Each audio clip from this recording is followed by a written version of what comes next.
Hello, my lovely rose garden. I'm Avalon Roselin, indie author, and joined today by another indie author, Jillian Maria, who recently released A Colder Home. Jill, would you go ahead and say hi, introduce yourself? Hi, I'm Jillian, and I'm an indie author. I've been doing this for uh, 6, 7 years now. I should mute No, the actual video. I kept don't, up YouTube. don't, Like, don't say those numbers in that order. but but yeah, no. And yeah, I just released my most recent book, A Colder Home, a couple weeks ago. What's Um, time? Oh yes, God. February 10th. So it was 2 weeks. Yeah, that sounds right. Gosh. So yeah, And I got to read it early because I'm special. you are. All right, so before we dive into A Colder Home, I do want to draw viewers' attention to the description where I do have a link to Jill's website. And also, sorry, I just call you Jill in my head all the time. Is that fine, or do you want the full Jillian? Yeah, that's totally fine. All right. Oh yeah, no, a lot of people call me Jill. That's totally fine. All right. So yes, I do have Jill's website linked down in the description where you can see not only A Colder Home and all the different places where you can get your own copy, but also all of her other books, which I have also read. I've read The Songbird's Refrain. I've read There's Magic Between Us. We actually did an interview for There's Magic Between Us that is still up on my channel, and I highly recommend both of those. And you snuck Curiouser and out without me noticing, so I haven't read that one yet. But it is now going right onto the Yeah. TBR, and I will be reading it because we know that I love a dark Alice in Wonderland story. But Well, also, it is that. So how dare yeah. you? How dare you release an Alice in Wonderland thing and not tell me? How could you do this to me? I there was a singular Tumblr post about it, so blame the algorithm. True. And I think I was like deep in the editing trenches when it came out, so I probably wasn't Mm. on as much as I should have been. Oh well. Anywho, that link is in the description, so please do go click on that, check it out, and check out all of Jill's other books because they're all really good. And like to me, the reputation that you have within my heart is like number one writer of spooky sapphics. Just that's the brand. Is it sapphic and spooky? It's That Jill. I'm very flattered to wear that crown. I accept it gladly. All right. So we should talk about A Colder Home specifically because that is what I called you here Mhm. today to talk about.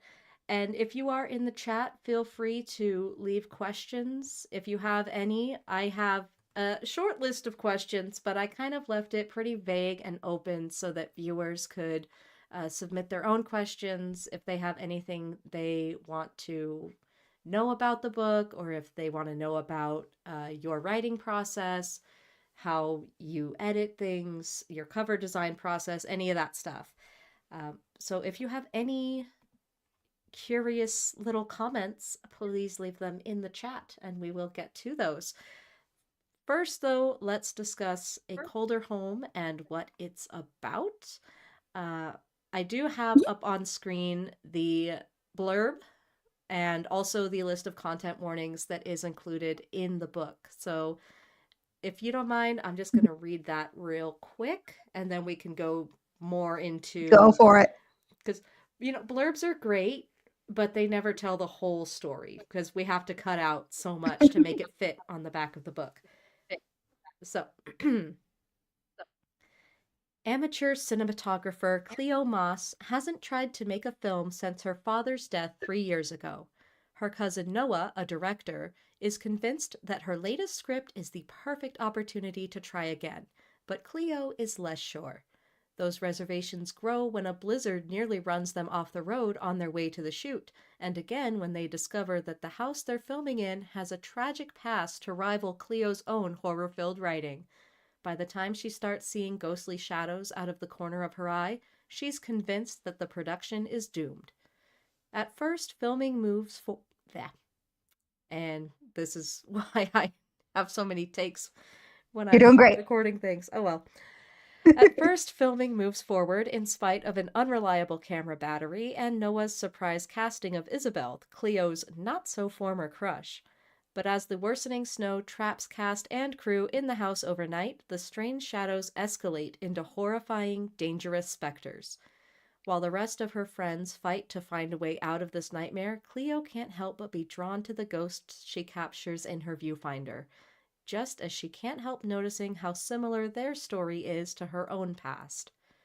Content warnings for, and in the book, I think it just says suicide and hanging separately. I combined them on my little summary sheet. So there is a past suicide by hanging. There is talk of grief, disturbing imagery, as expected in a horror book, death, and discussions of alcoholism and drunk driving. So if you're listening in and I would like to add that. Oh, sorry. Yeah, no, I would like to add that I do have more details on some of those triggers on my website that you can look at if you want to. Yes, so if you're thinking that this sounds like an interesting book, but you're maybe cautious about some of those content warnings, you can see more details about those to make an informed decision on the website. Link in description. Okay, Yes. so that's what the blurb says. Now I gotta put you on the spot, and I gotta say, all right, if someone was to come up to you and ask you, just off the cuff, what's this book about? How would you answer it? Yeah, I would say it's about an amateur film crew that's trying to make a horror movie, and they get snowed in and find out that the place that they're in is very really haunted, and that's not just fake ghosts that they're dealing with. And that's the basic pitch for that. Which I have to say is I'm very good at pitching my books out loud. Yes. It's every writer's strongest suit. But that Oh, absolutely. We're so good at talking. We're so good at talking. That's why we write. But exactly. That is like my catnip though, because I love that genre of, like a skeptic or a film crew or, people who are doing something that's spooky but it's fake. And then they're ending up in a place that actually is haunted, or there's actually something going on that they like kind of stumble onto. I love that subgenre. Like that is one of my favorites. So I was immediately drawn. It's fun every time. Oh, for sure. And I think in terms of, all the different entries into that, I think that A Colder Home is standing, right there shoulder to shoulder with any of the other greats that have done it. So that it comes strongly recommended from me. If you're very sweet. Thank you. If you like that kind of book or movie, you're gonna like A Colder Home. I think that it was pulled off really well. Well, thank you. I do genuinely appreciate that. And then the next question that I had, we kind of already covered because I put in here, oh, where would people be able to find more information? It's in, I put it in the description, so you can go look at the website or on your Tumblr. Yep, you're doing great. And because there's also stuff on your Tumblr. Yeah, Tumblr and yeah. Any other social medias that you use regularly that people could find you on? Absolutely. I'm also on Instagram. I'd say Tumblr and Instagram are the main two. Excellent. I admit I am not on Instagram, but I'm on Upscrolled now, not sponsored. And it's like kind of Instagram-ish. So I'm gonna admit that's a new one to me. Yeah, like it's like brand new. Um, Gotcha. so I'm just mentioning, if you end up using it, I will absolutely look into it. I mean, there's always, I find it so hard to keep up with all of these, but there's so many new ones that like keep popping up, and then they'll get there's so popular for many like of a them. month, and then they fizzle out, and it's like, no. Exactly. So let's dig into the fun stuff. Let's get behind the scenes a bit with this book. All right. What inspired this story? Like, were there any ideas in particular for this book that came to you in any kind of special way? Yeah, I mean, so I first had the idea for this story in 2020, which was a completely normal year where nothing happened. Um, Oh yeah, no one was stuck in their and houses in 2020. no, there definitely wasn't anything that might like influence that. Um, and I remember I had just read one of my favorite horror novels of all time is The Only Good Indians by Stephen Graham Jones. Fantastic book if you have not read it. I Um, just read but I it. was really taken by the. Isn't it so good? It's so good. I'm probably never going to read it again, but I'm Yeah, really glad I read it that one time. yeah, very much a vibe. But I was very taken by the way that it like kind of takes this. It's like almost like a cliche horror idea of like you did something and now this revenant is coming back and it's gonna mess you up. And taking that and using that to explore something that was so deeply personal in how Jones kind of explored his own cultural identity through that lens. Um, and just kind of like how that was used as a tool in that way. And so I kind of like the idea of having a horror novel that, as we kind of touched on earlier, is on the surface a pretty stock situation, but then using that to explore something that's a little bit more complicated, when it comes to like family trauma and grief, complicated grief, and that kind of dynamic. Oh yes, I have So yeah, that I was the have main. thoughts about Cleo and her entire character and things I can't say in this video because it would be spoiler territory. I Yeah, what?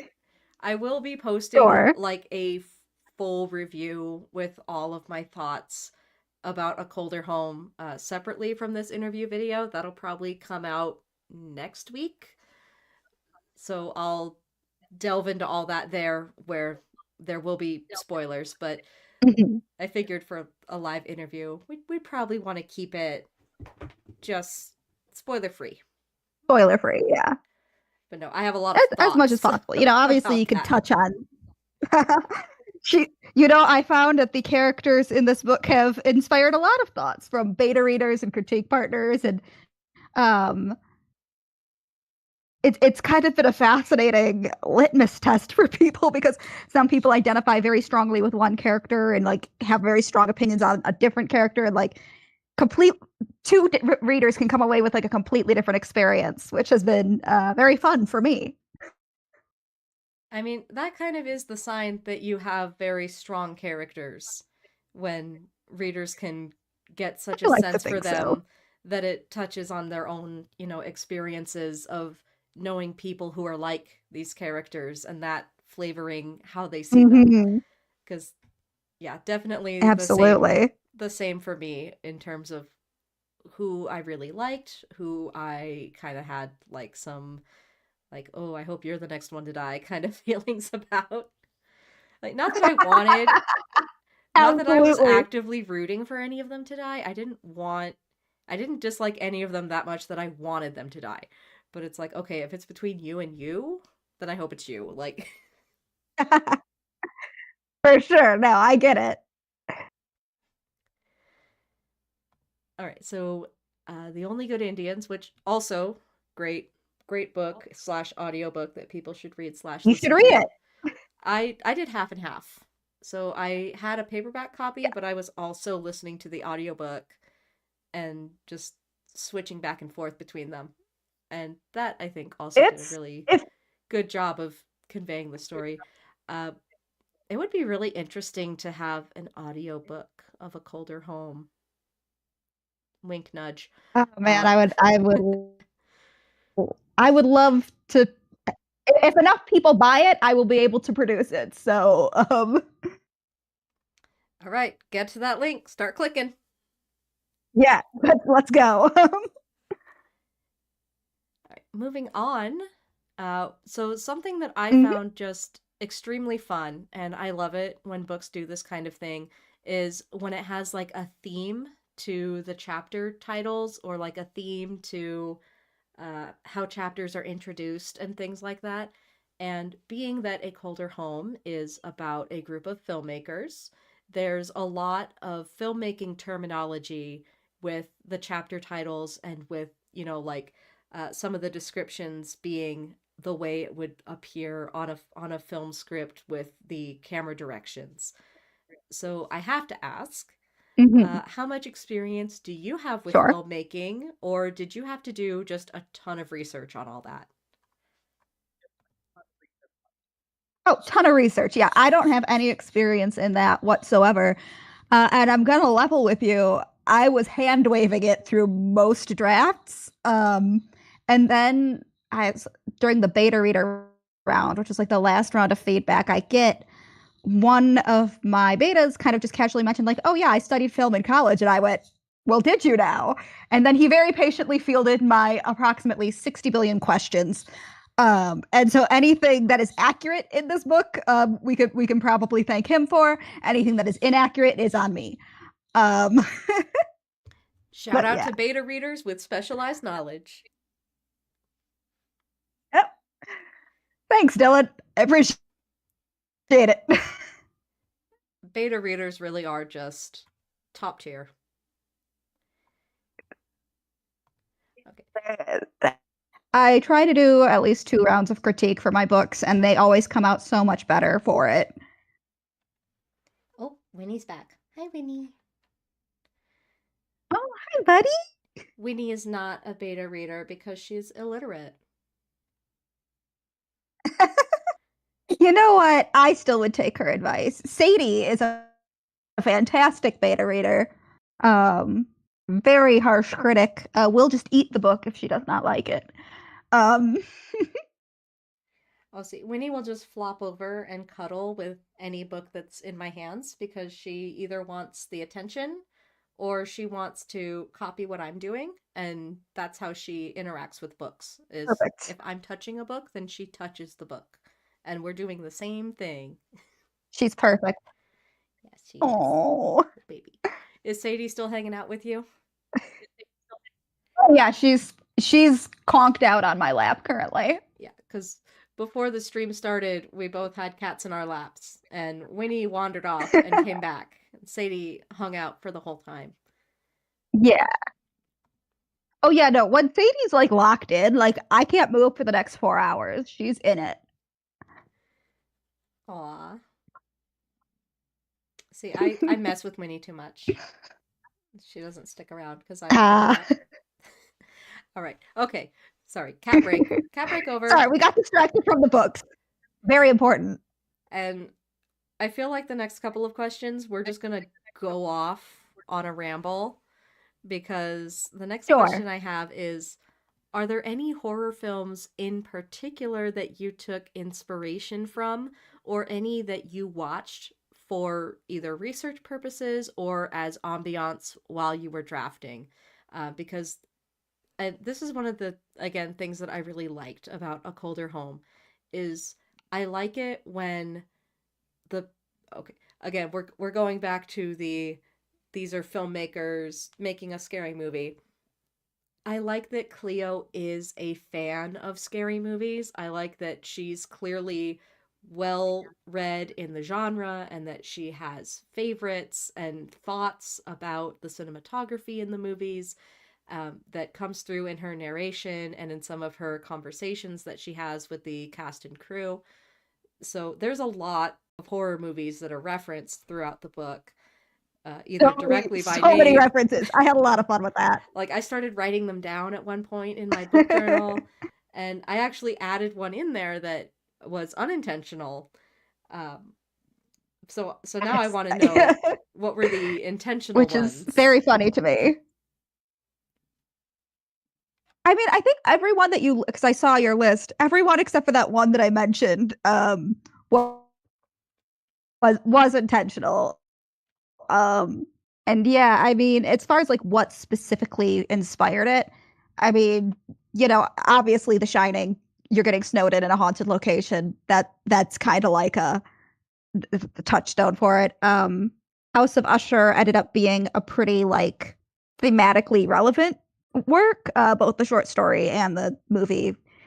Cleo very much sees these things through movie, whereas me as like a writer and a reader, I'm always thinking about the written version of things. But um, and yeah, I mean, going away from movies for a minute, I was also just very inspired by, like that specific genre of like horror video game that's like you're at a spooky location and have to explore it and like find stuff like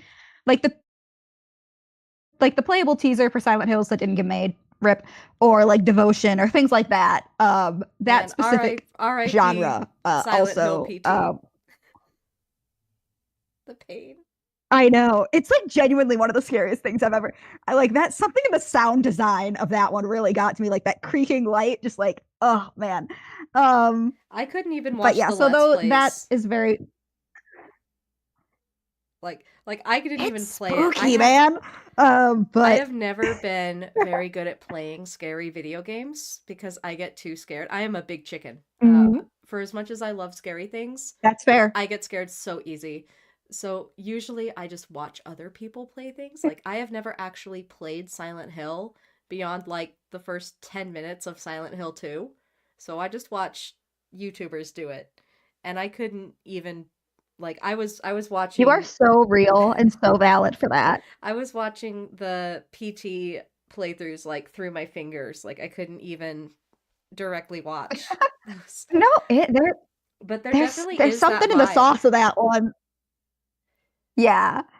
Um, but yeah, no. I'm good with most horror stuff. The only thing I can't do is like specifically fake haunted houses, like where there's actors in it, mostly because I just don't like people in my space. Um, just like in my bubble. Real haunted houses, very fun to hang out with your friends. But the second you have like a person jumping out at you and screaming or grabbing you, it's like, no, absolutely not. I'm out. It took me a while to come around on those. My husband used to be an actor in those when he was in high school, so he really likes them. And ironically, Oh now my we'll gosh, go that's so fun. like he finally convinced me to go. The first one we went to was actually the Winchester Mystery House did a haunt for Halloween, and we went. I don't That know does if you sound know fun. the Christine McConnell. Doesn't ring a bell. She does like spooky crafts. She had a very short run Netflix series, and mainly I think she's on YouTube now. But she just does like this in totally Um, awesome and crazy stuff. She made a gingerbread house replica of the Winchester Mystery House, and they put that's it sick as hell. they put it on display at the Winchester. So Oh we man, went to go see that's it. pretty cool. And then while it was on display, they were Oh also man. doing like this haunt attraction. Uh, and the irony is that, as for as scared as I was, and I thought that I would be super freaked out because I'm such a chicken and jump scares get me really bad, Mhm. I'm almost like immune to the scary parts because I'm looking at the production design the whole time. I'm looking at the costumes, I'm looking at the sets, I'm looking at the lighting effects, um, I do love that. and so it's almost more like I'm on a movie set than going through a haunt attraction. That does sound fun. Like we Yeah, went to because I one. think I'd probably be okay with it if I had the guarantee that the scare actors would keep a respectable distance. I just, in general, don't like strangers in my personal bubble. There are some that are a little bit. like you can look them up and they are more like hands off, especially post pandemic, I think. And Totally. and I know we're like on opposite sides of the country, but there was one that we went to this past just this past Halloween that is like outdoors. So you're actually walking Mm, through like it's like someone's back acre or something that they donate to. It's like a charity thing. Um and the production that's value fun. was nuts. Like they had this gigantic like because they had this one part where it's like you're going through a swamp and they used like fog and lighting to simulate like wading waist deep through swamp water, and they had this Sick as hell. gigantic like animatronic alligator head that would like come out of the trees, and I swear I could have like stood up in this thing's mouth. It was huge. Yo, So it's funny that that you is brought that so up cool. because now I'm thinking about it from the book perspective in terms of like production and how would they set that and film that, and like because there is a lot of that within Yeah. especially the early You know, chapters where they're like staging the house that they're filming in, and I thought that stuff hmm was really interesting. I really liked it. So now I can think of that when I go to these haunt attractions. I do love that. There's a part of me that like, and this is very funny because this book, just for some context, is the longest like whip I've ever had. Where like I thought I was going to shelf this thing multiple times. Where I'm like, okay, I think this is just like was a learning book for me, or like this one was just for me, and I think it's gone as far as I want to take it. And it just sort of kept creeping back in. And so as I was, you know, kind of prepping it for publication, I'm like, finally, I will be free of this of this book that's been the metaphorical heart under the floorboards for me for the past 6 years. Um, I thought about, but wouldn't it be fun to rewrite it as like a found footage horror movie? And so I may be back in the building again in another. I'm gonna give it like that. That's like a maybe 5 years down the road sort of project to look at. But there is a part of me that's like, okay, but we would have to change some plot points that wouldn't translate well. But like the concept could move over pretty well. I mean, I'm also a fan of found footage horror, so you've got me already. Yeah, I I will come back. same. Would you It's do it so with fun. like the same cast of characters, almost as like a like an alternate version of the same story? Yeah, yeah. Oh, that would be Yeah, no, I fun. think yeah, it would be again, there's just I would just have to change like I think especially towards the end some of the stuff probably wouldn't work as like a movie. Um but yeah, no, I'd say a lot of it would stay similar. That could be really fun. I would be interested in that. Yeah, again, that's a wild out, but I did give it some thought. Something about this book it just doesn't want to let me go. Sometimes you just have to write fan fiction of your own stuff Exactly. and then post it so I can read it. Okay. Okay, I will certainly share it. All right. Moving on to the next likely to cause a tangent question. What are your favorite horror films? And if you have a favorite Let's do it. director, who is it?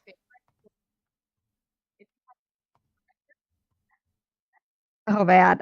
So like there is and I feel like this is a spoiler, but it's like chapter 5, so I'm comfortable saying it. There is a scene where Cleo is asked this question and proceeds to list like a bazillion horror movies because she can't pick one, and that is one of the more relatable moments that she has for me personally. It's very hard to pick just one. Um I will say I recently watched Sinners, and that movie is fantastic. The only reason it doesn't get referenced in this book is because the book was written before it came out. Um, just absolutely fantastic film. I I do have still a need real to see soft spot it. for Scream as well. You haven't seen Sinners yet? I haven't seen Sinners yet. I've been wanting to watch it like since it was in You gotta theaters, watch it. but we just couldn't quite make it to theaters. I think it's streaming on like Mm, I think it's streaming for free now on something. HBO. Yeah, so I'll maybe that'll be our movie HBO, I tonight. think. Maybe we'll watch it tonight. And I mean, It's Scream You should. obviously It is genuinely very good. Scream is the classic for Classic. millennials especially. Like our generation, that was like our defining Yeah, horror movie was Scream.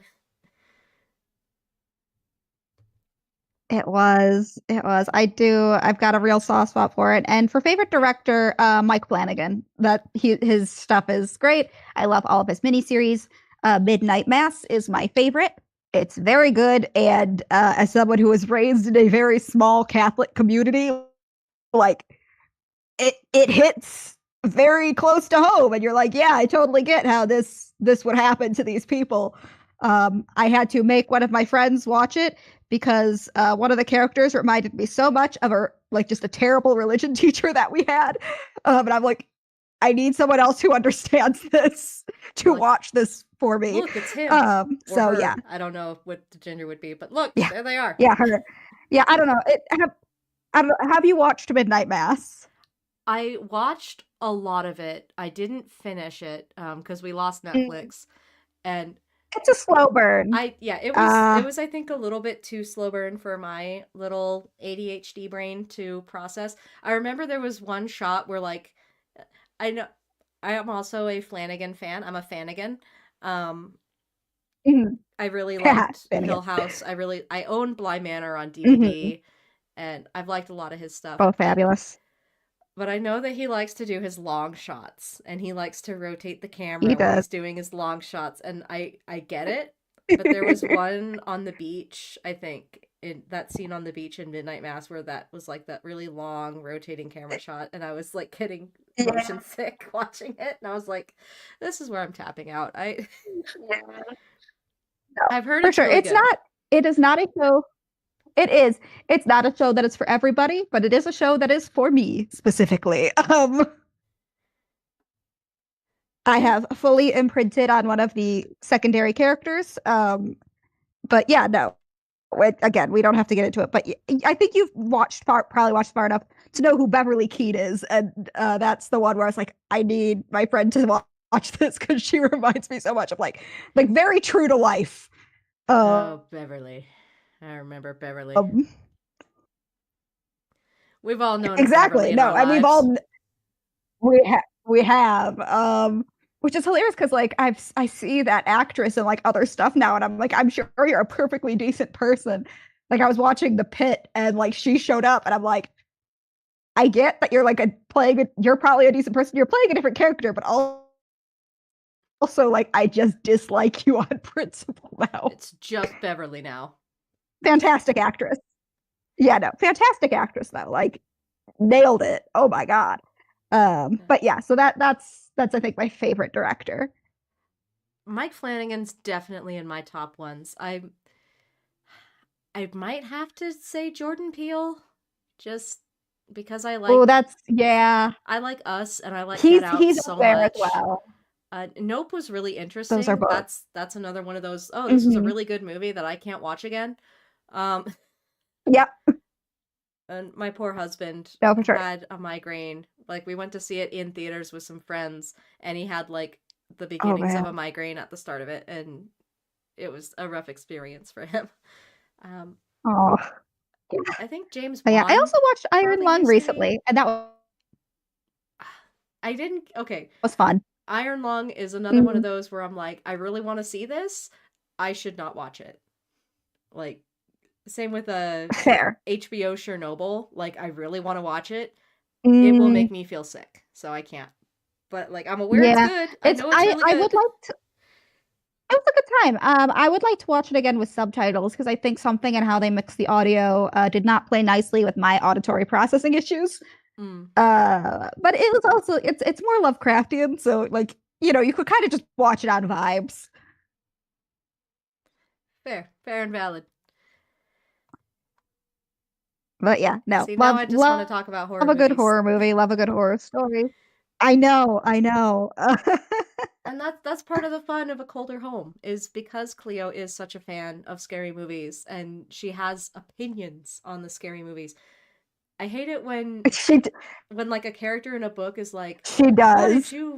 what's your favorite movie? Oh, I said some stuff. And it's like, no, she goes into it. She's like, I like this one because of this and that thing, and this is my favorite director, and I really like how this person set up this shot. Like, there are opinions on the page, and I am so happy to read about a character having opinions after so many, particularly trad pub works, just try to make their main character like the lowest common denominator of person, whereas to the point that they're not a character anymore. And like I feel like I could like have an argument with Cleo on some of her takes, which is good Yeah, no, because for sure. it's like a real person is here and not just a Yeah, stand-in for the audience. exactly. No, I feel like Cleo is one of. I mean, I feel like all of my main characters are pretty strong in their own right, but I think Cleo is one of the harder ones to project onto because she is, in her own way, very opinionated, which is funny because she's also a pretty passive person, like just naturally. Um, but she is like internally just seething with opinions. I know she's also being very 18 about it, to be fair. Yeah. And we're Which was getting the very fun to benefit write with this cast. of, seeing the narration. We get all her thoughts, but then, if another character confronts her about something, she just kind of immediately folds. Which, Exactly. again, No. is a real person thing that happens. That's Oh how yeah, real for people sure. act I sometimes. Oh, absolutely. And especially like with the age range of these characters, because I think the youngest character is 16, the oldest is 21. Um, and that kind of, yeah, late teens, early 20s vibe of like you're old enough to like have opinions about things, but like and you think you know everything, but like there's also so much you still have yet left to learn. And communication skills are maybe not super finely honed just yet for some of these people, especially if they have not been modeled to them well, which we see play out in some fun ways.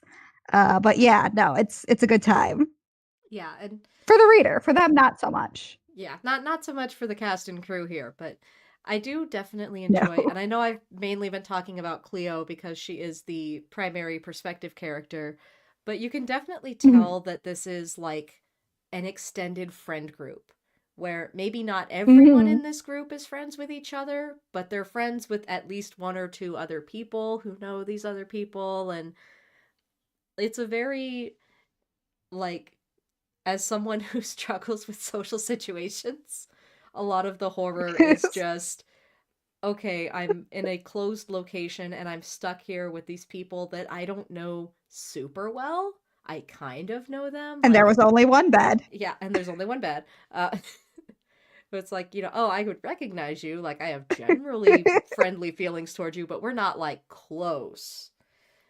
And sort of the struggle with that, and like, getting a sense of how is so and so going to react to this kind of situation, and the tension as things continue throughout the plot and get worse, because I feel like the pacing on this Absolutely. one, there's, I think it was enough time to kind of get set up and established and get a general sense of the characters, but the hauntings ramp up pretty fast.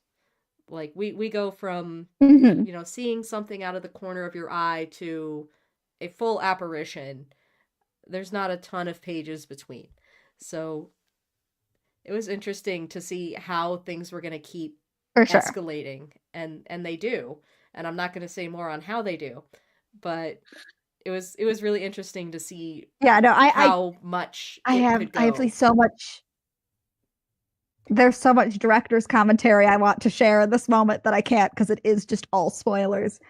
But yeah, no, I mean, and it took me a lot of drafts to kind of land in a place with that pacing where I was happy with it. Um, like that was one of the hardest parts of writing this book was just making the escalation feel earned. Um, And, eventually it did land in a place where I feel pretty comfortable with it. But that was a struggle. And when it comes specifically to the social dynamics, also kind of adding some complication to that is Cleo is a very unreliable narrator in specifically for like social stuff. There's a lot of stuff that like she's making assumptions about that are not necessarily true. She has very strong opinions on also the people around her um, that may be true, may not be true. But that is also coming into play, and She's being very there's also 18 a little about it. bit. She's being very 18 about it. There is like I think, especially with her, like a little bit. I don't want to say selfishness or like self-centeredness, but like again, she's 18. There's a bit of like how she views the world is a little bit narrow still.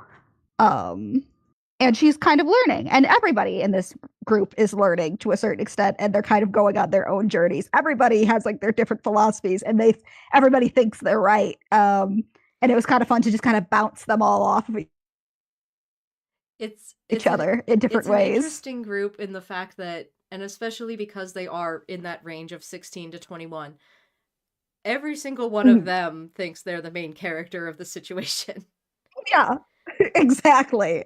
And they all have different like ideas about, if I'm playing the main character, what does that look like for me? And some people making some suggestions that are like, they're all in different really genres in their heads. Now? Like, but like in their mind, it's like, well, this is, this is the next step in my story is that I would do this. And it's, but is it your story or exactly. Is it someone else's, or is it an ensemble cast, which is more accurate, I think. Like, we're seeing it from Cleo's perspective, but I really do feel like there is a bit of an ensemble cast going on where any of these characters could have been the perspective character and you would have had an interesting story.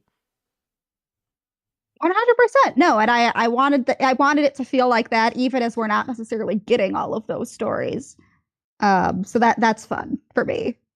And again, a thing that I have a lot of thoughts about, and I'm not going to go into all of them, but I do want to bring it up here because it was just such a central part of my reading of it, is the fact that we are seeing it from Cleo's lens, pun intended, because she's the cinematographer. She's the one behind the camera who, typically isn't seen, isn't part of the scene, is just observing everything and capturing everything on film.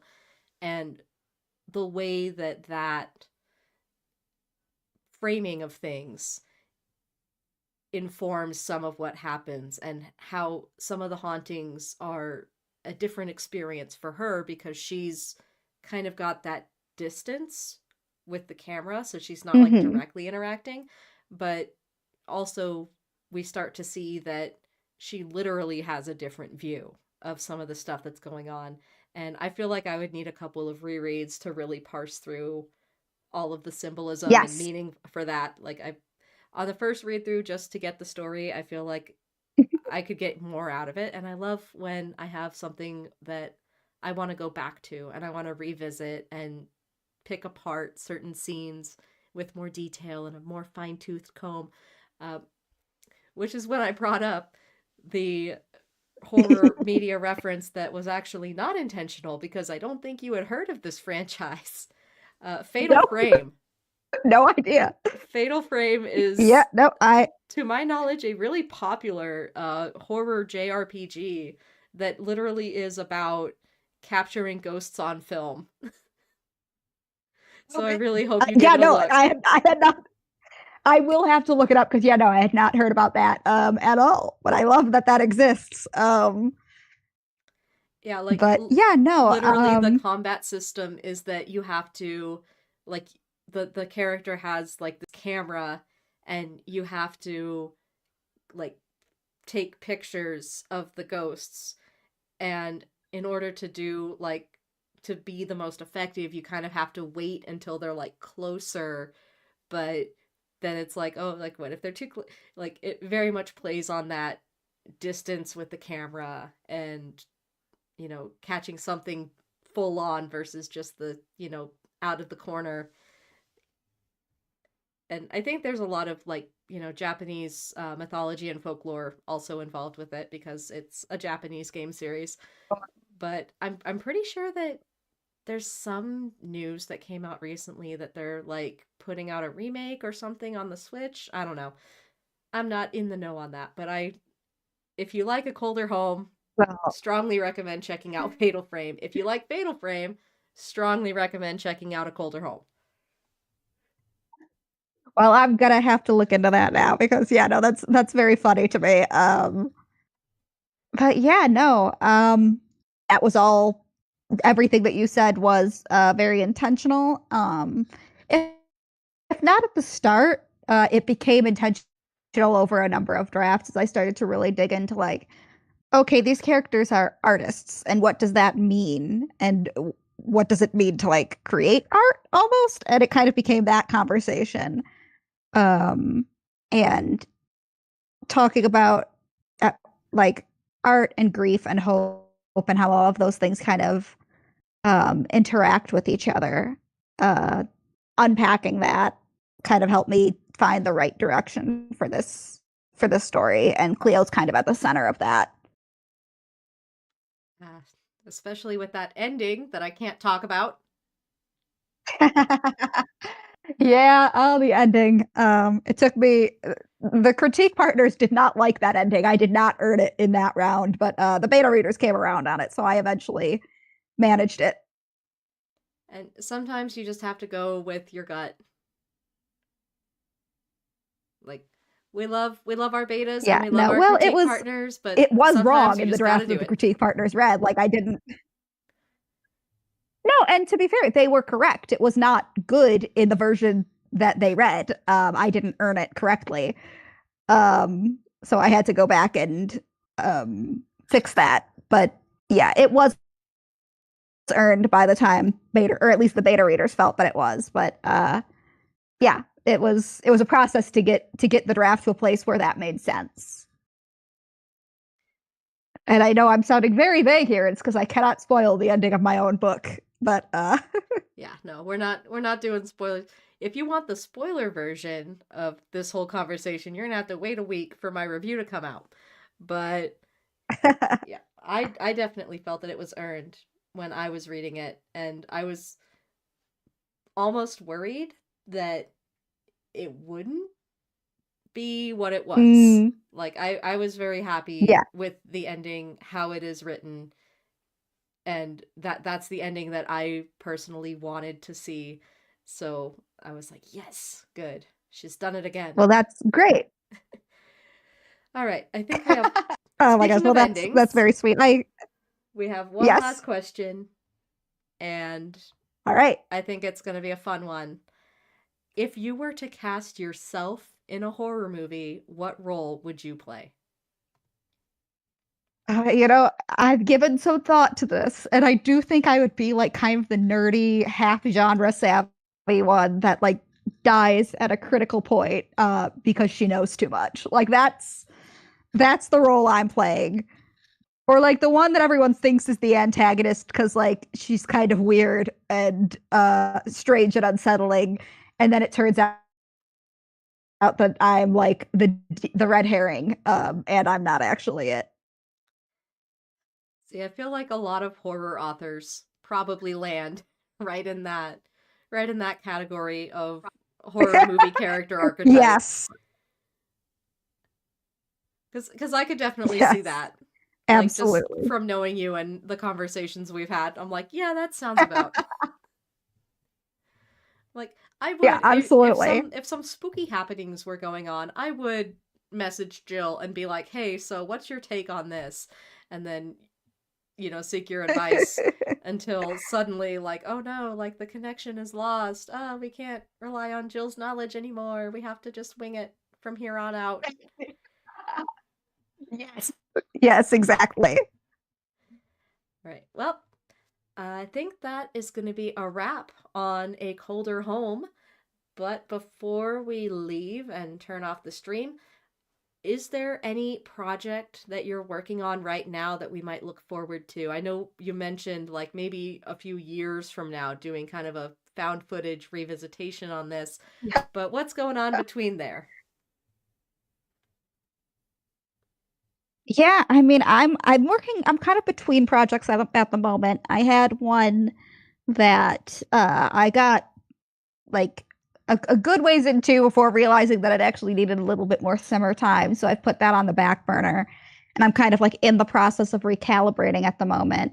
I do think the next project I'm going to work on is another horror novel, and it is a I'm going to say the most on brand thing I can possibly say this moment, say that it is a Sapphic Orpheus and Eurydice retelling, Yes. with like kind of, yes, with in which hell is a fucked up corn maze. Oh, I'm sorry. Can I curse on the stream? My Yes, you can bad. curse on this stream. But yeah, great. Yeah, so the corn is haunted, and our Orpheus character has to go into the haunted corn to try and rescue the Eurydice character from the place. And it's kind of like a very surreal horror kind of vibe. That's what I'm going for. So I've been having a lot of fun with that. I think I've seen some It's very snippets like on folksy. Tumblr, and I really liked what I've seen so far. Yes, so I'm looking forward to diving into that one a bit more. But I've got a lot of projects that I would love to work on. So we'll see. And also that Midwestern mood of fuck, I'm in the fucking cornfield again. God damn. Yes, yes.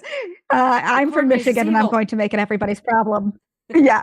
First with the evil snow, and now with the evil corn. It was just like a natural progression.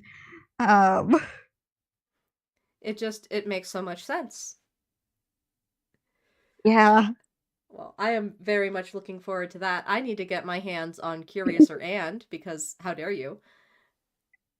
And I will probably reread again A Colder Home before I do my full review of it because I just have so many thoughts and so many spoilerful little ideas kicking around in my head that I can't talk about on stream. So let's go ahead We'll and talk after. It's yeah, fine. we'll move to the outro. Let's see, what should people put in the comments? I think that you should leave your favorite horror movie and or director and or found footagey movie. Uh, leave that down in the comments, and Yes. probably it's referenced in A Colder Home. Like, there's so many. Quite possibly. Like there were some fairly recent ones. Like Sinners isn't in there because it Mhm. was a little bit too late for Sinners, Yeah. Yeah. but now I need to watch that movie, so I think that's what I'm gonna do tonight. And Hell thank yeah. thank you for coming on the channel and talking about A Colder Home. Thank you to everyone who showed up for the stream for being here, and thank you to everyone who watches on replay. Once again, leave a comment below to let me know your favorite horror movie/director, and keep growing until